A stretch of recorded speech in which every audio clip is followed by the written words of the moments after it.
Fiorodogna, ¿no? Era una madre muy tierna con los hijos, muy cariñosa, en cambio el padre era todo lo contrario, exigía demasiado. Sin embargo, esa exigencia del padre hacia los dos hermanos que más se destacaron, que fue Miguel como poeta, con las influencias de Pushkin sobre todo, que era el poeta nacional ruso, y Dostoyevsky con su gran imaginación, pues esto llevó a que el padre los forzara a estudiar, y no solamente estudiaron literatura rusa, no solamente estudiaron el idioma ruso a cabalidad, sino que también los inscribió en una escuela, en una academia francesa, y ellos ahí en la academia francesa aprendieron francés. Si nosotros nos damos cuenta de las obras de Dostoyevsky, siempre hay palabras en francés, palabras galas que menciona, era porque tenía una gran formación del idioma francés. Entonces, esta forma de criar, esta aspereza en el tratamiento con los hijos del viejo Andreyev, hizo que ellos tuvieran como una especie de retranca sentimental y psicológica, que a lo mejor fue que creó el hecho de que, digo, esto lo suponemos nosotros, ¿no? Claro. De que Dostoyevsky buscara un desalojo a inquietudes que no pudieron desalojarse en su prima juventud, y entonces se tiró al juego. Pero a la vez que se tira al juego, también se tira a la escritura. Algo que decía Moisés, que es interesante también, el asunto de las deudas en varios escritores. Eso faltó uno interesantísimo, importantísimo, Balzac. Si Balzac no hubiese tenido tantas deudas, quizás no hubiese hecho esa monumental obra que se llama La Comedia Humana, que son más de 100 novelas, porque tenía que hacer las novelas por encargo, como lo hizo también Dostoyevsky, que firmó un contrato de que si él no producía 2 novelas en un año para la editorial, entonces la editorial pasaba a poseer los derechos de las obras que ya él había publicado y de las que podía publicar. Y que finalmente tuvo que contratar una mecanógrafa para poder terminar. Bueno, que terminó casándose con la... mecanógrafa en ese tiempo, sino taquígrafa, quien hizo varias novelas. No. En esa época me parece que hizo el Jugador, y es verdad que con ella... con la intimidad de la presión de hacer la obra en un tiempo récord, bueno, pues intimó tanto que llegó a casarse con ella. Pues primero creo que se juntó con una mujer que lo hizo bastante infeliz. El tiempo después de máximo desarrollo de su capacidad literaria, creo que viene a última hora de su vida.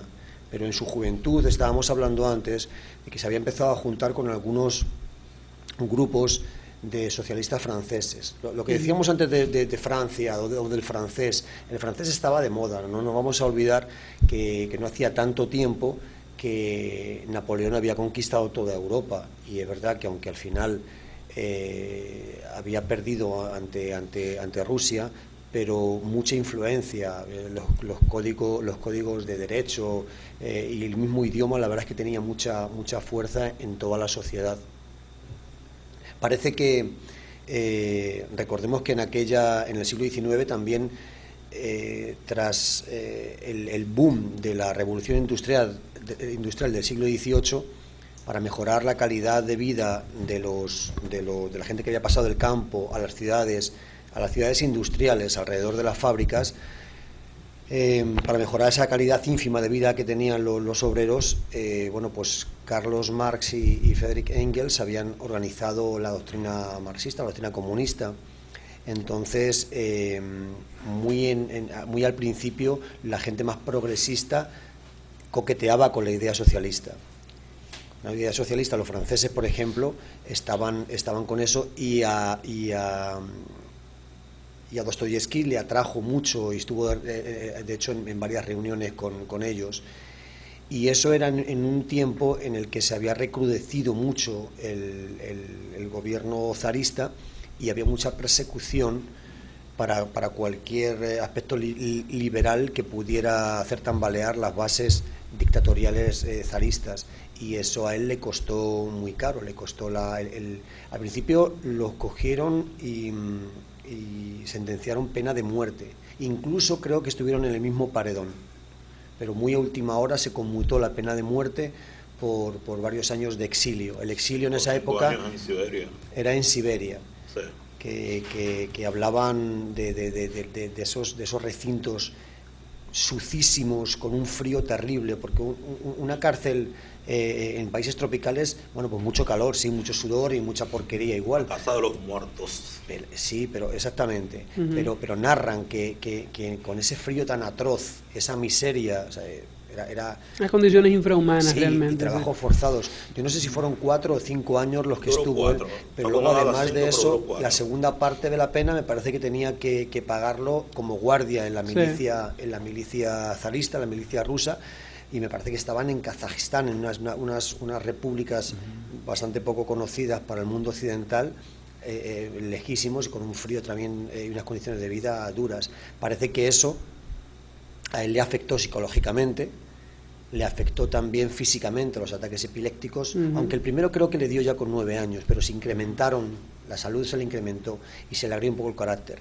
También experimentó un cambio a nivel místico, encontró, lo único que podía leer parece ser que era la Biblia, y entonces se centró mucho en la Biblia y le aportó nuevas visiones.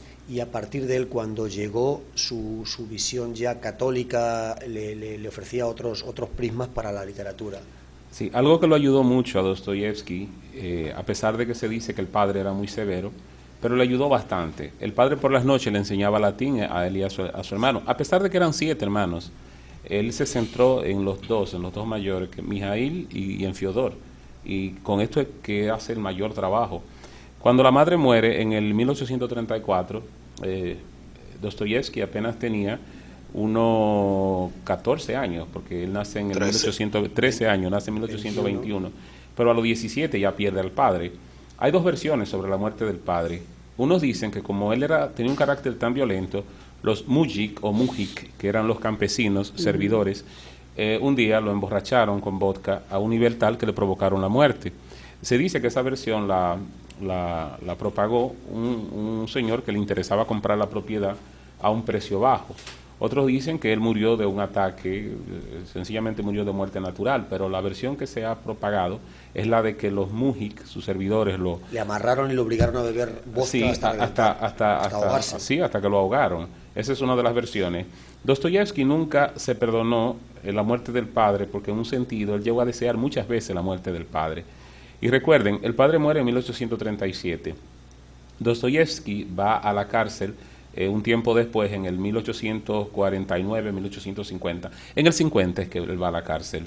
Recordemos también que para la época, en 1848, Carlos Marx escribe y Engels escribe el Manifiesto Comunista. Entonces, miren todo lo que se da alrededor.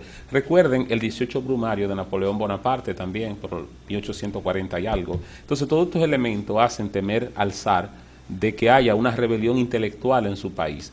Dostoyevsky inocentemente se reunía con esos compañeros, pero era más porque había libros prohibidos que se podían leer allí, que no aparecían en otros lugares. Y era un ambiente intelectual que le gustaba y que le hacía sentir bien. Pero en ningún momento él participaba de esas ideas. Al grupo se acercó un espía italiano, y durante un tiempo estuvo estudiando las personas que allí se reunían, le pasó la información a la policía y un buen día lo arrestaron a todos, y así es que termina 5 años en Siberia, 3 años de servicio, 5 años de trabajo forzado en Siberia y 3 años como militar, como soldado. Durante algunos años él no pudo regresar ni a San Petersburgo ni regresar a Moscú, porque se lo prohibieron. Pero ya en el 1863 él recobra sus derechos y puede regresar a estas ciudades, pero también recobra su título nobiliario, y entonces puede andar por libertad con toda Rusia, y ya es que él se dedica a escribir de lleno. La decisión de escritor de Dostoyevsky comenzó temprano, porque ya a los 24 años él tenía una novela de éxito. O sea, la vocación de escritor él la tenía. Cuando nosotros más tarde leamos lo que fueron las angustias del escritor Dostoyevsky en el momento de crear sus obras, veremos que para ningún gran escritor ha sido fácil producir. A veces uno lo ve de un modo como escritor, pero cuando uno lee lo que ha sido la vida de esta gente, uno nota que es duro llegar a ser un escritor de ese nivel. Él confiesa que a veces escribía una novela y más tarde se sentía incómodo y rompía los manuscritos, pero era una novela que él tenía que enviar inmediatamente. Luego se sentía culpable y con deudas, y atacándolo y pidiéndole que pagara. Y él lo rompía porque él decía que uno nunca debería escribir con el